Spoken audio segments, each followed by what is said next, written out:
Fido presents their X model e-bike in a fun video with a swirl of flash and smoke that showcases its cool design. Our video will review the nitty-gritty of its features and performance. How does the flash of the Fido X translate into rideability? When we watched Victor's everyday cycling review of the Fido D11, the X's predecessor, comparing it to his Brompton e-bike, we were intrigued. The new Fido X retains the minimalist aesthetics of the D11, but introduces new features like a torque sensor, an improved magnesium alloy frame and folding mechanism, a redesigned battery seat post, a keypad-based security system, integrated lighting, and hydraulic disc brakes. On the other hand, it no longer has a throttle, which makes it a Class 1 or pure pedal assist bicycle instead of a Class 2. You'll receive your Fido X in a large 25-kilogram box. On the top layer, you'll find the charger, some basic tools, the owner's manual, the folding pedal, and the seat post battery assembly. The bicycle is well protected, and once you remove the packing material, it requires only a few minutes to assemble. You just need to unfold the stem, insert the seat post, and install the pedals. Then you're almost ready to go.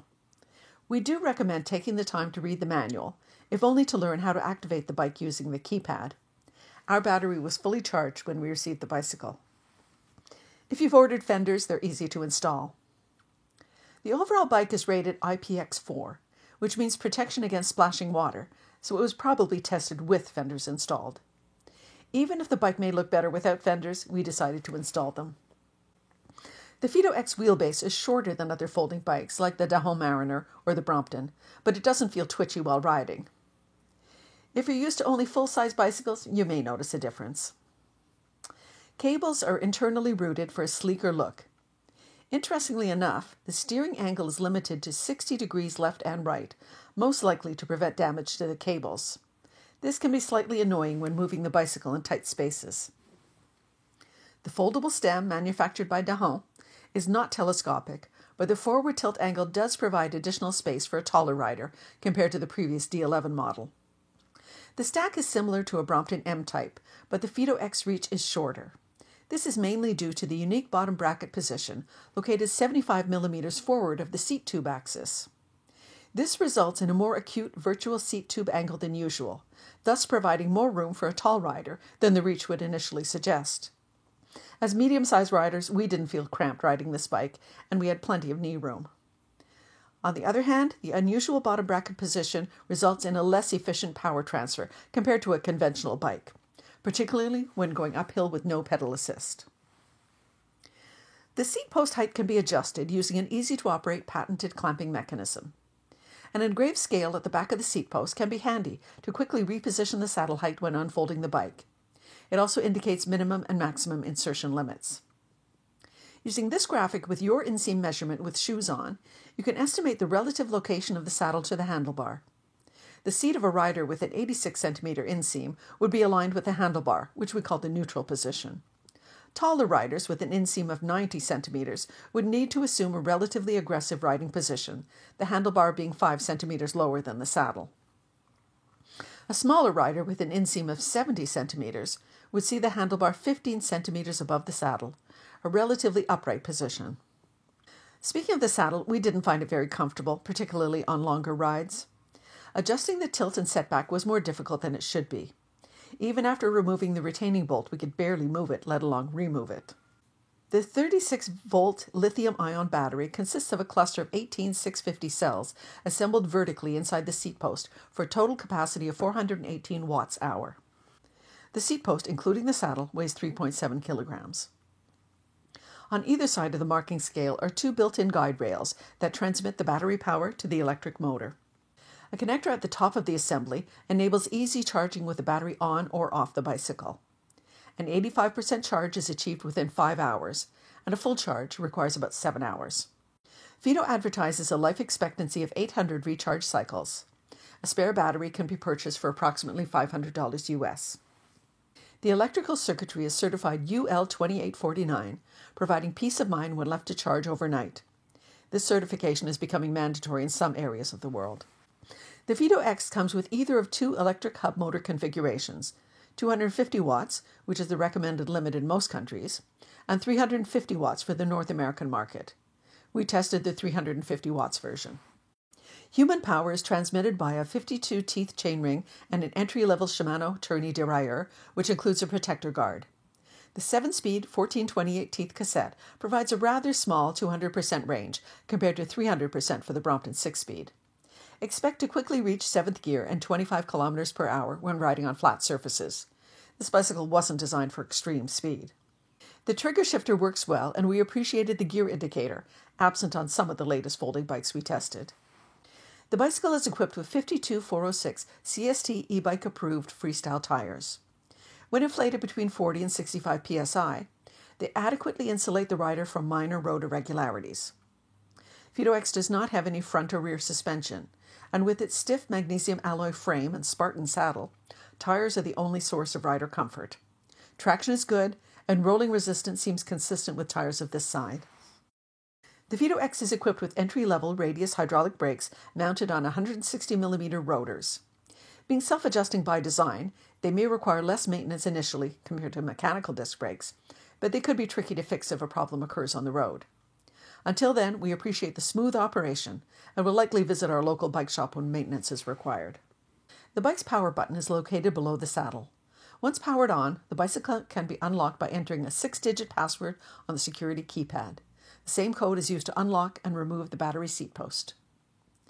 Note that moving the seat post up and down will automatically turn off the bike, so you may want to set your ideal saddle height before powering on. An easier way to unlock your bike is to use the Fito Ride mobile app. It's as simple as swiping right. It can also be used as a cockpit display, indicating battery level, speed, or distance. While the keyless control panel is innovative, it is pretty much limited to protecting the battery from being stolen. It wouldn't prevent someone from just cycling away with no electric power. A robust lock would be necessary if you plan to leave the bike unattended. A mechanical bell replaces the electric horn found on the D11. Next to it is the control panel, consisting of 2 buttons and a large LED display. The top button controls the headlights, while the bottom one selects the assist mode from 1 to 3. Double-clicking will alternate the unit system between metric and imperial. Battery level is indicated in 20% increments. The icon will start flashing when it's about to run out of energy. By that time, you only have a few minutes of power left. Instead, it would be nice to know the actual operating time left based on the power setting and speed. This is a feature on $100 flashlights, so it should be easy to implement on an e-bike. The display is visible even in bright sunlight. If you notice a slow flickering in this video, is due to the camera shutter speed and is not representative of the actual display. Interestingly, our speed indicator was limited to 25 kilometers per hour, even when our actual speed was higher. Although 25 is the maximum pedal assist speed in some jurisdictions, it's easy to exceed that when going downhill. We can try to use the display as plausible deniability if confronted with the local traffic authority. "No, officer, I was only going 25 kilometers per hour. It's also possible to bypass pre-programmed limits using a special cheat code available online. The integrated headlight has a good dispersion pattern and incorporates a beam cutoff so as not to blind oncoming traffic. If you install the front fender, note that it will partially obstruct the bottom of the beam. A red rear light is also provided. In addition, a USB charging connector is located on the display unit. It can be useful if one of your electronic devices runs out of power. Room on the handlebars is pretty much limited to a bicycle computer or mobile phone, the rest being taken up by a bell, control display, clamp, and trigger shifter. The grip handles are satisfactory, an improvement over the previous D11 model. The sweep angle is quite small, however, which may result in wrist fatigue on longer rides. Thanks to the torque sensor located in the bottom bracket, pedal assistance is smooth and gradual. The hub motor is very quiet, and it's easy to forget we're riding an electric bike. 3 power assist modes are available. You can also cycle with no power assist, in which case the hub motor doesn't generate extra drag. The weight of the bike will be noticeable, however. For some of us, the motivation to ride an e-bike is not achieving maximum speed, but facilitating hill climbing. The torque sensor of the FitoX pedal assist really helps. In this side-by-side comparison, Gilbert climbed up with no power assist, as shown on the left, and with maximum power assist on the right. Note in the top graphics how the speed drops gradually to 10 kilometers per hour as the bike climbs uphill. Using power assist, the speed is barely affected by the slope gradient, maintaining 23 kilometers per hour, virtually flattening the terrain in front of the rider. Maintaining an average speed of 20 kilometers per hour in Mode 2 with an outside temperature of 10 degrees Celsius, we averaged about 75-kilometer range. Expect to easily exceed 100-kilometer range while cycling in Mode 1 under similar conditions. A quick look at Fido's online store shows a surprising range of spare parts, much more than many mainstream bike manufacturers, which is a good sign for long-term maintenance. Fido also has an underused but quite practical after-sales service YouTube channel. We referred to it a few times for information and hints. We added the link in the description below. In addition to the Underwriters Laboratory certification, Fido X is also certified EN 15194, a European standard that covers many other aspects besides the electrical system, such as braking performance, range estimation, stability, and durability. The folding procedure is similar to a conventional non-electric folding bike. First step, lower the seat post to its minimum position. Second, open the stem safety, lower the stem, and rotate the handlebar in the stowed position. Third, disengage the safety tab and open the frame clamp outward. Fold the front part of the bike backward until the rear magnets are properly aligned and in contact with each other. Finally, fold both pedals. The entire process takes about the same time as a non-electric mid-fold design bike like the Mariner.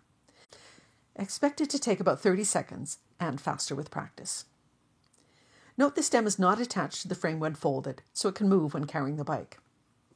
Tilting the bike backward and pushing it is by far the easiest way to move it around when folded. To unfold, just follow the procedure in reverse. The particular strengths of the Fido X include its sleek design. The integration of the battery in the seat is particularly innovative. A smooth and enjoyable ride due to the torque sensor and power control software. A very quiet hub motor. Improved hydraulic disc brakes. Excellent value for money. Areas that could be improved are uncomfortable and difficult to adjust saddle, narrow 200% gearing range, no stem adjustment for tall riders. The stem is not locked in position when folded. The handlebar sweepback for more comfort on longer rides. We were impressed with the Fido X. We found that most of the problems raised in the everyday cycling video on the D11 have been addressed, while remaining a fraction of the price of the Brompton Electric. Solidly built, it provides a smooth pedal assist riding experience in a handsome package. A valid choice for the urban commuter, although at 20 kilograms it's too heavy for daily intermodal travel. However, it can easily fit in the trunk of a car for countryside weekend adventures. Long-distance riding would benefit from a more comfortable saddle and handlebar sweepback. When not in use, the folded bike's footprint makes it practical in limited storage space. For added convenience, we suggest buying the optional rear rack. It's custom built for this bike and is the best alternative to wearing a backpack while riding. Finally, European and Underwriter Laboratory certifications ensure quality that goes beyond a marketing slogan. After owning the Fido X for a few months, we can say it's as good as it looks, and its look well deserves the International Forum IF Design Award it won in 2022. If you already own a Fido X, please share your experience below. We're Pam and Gilbert from Two Bikes for Adventure.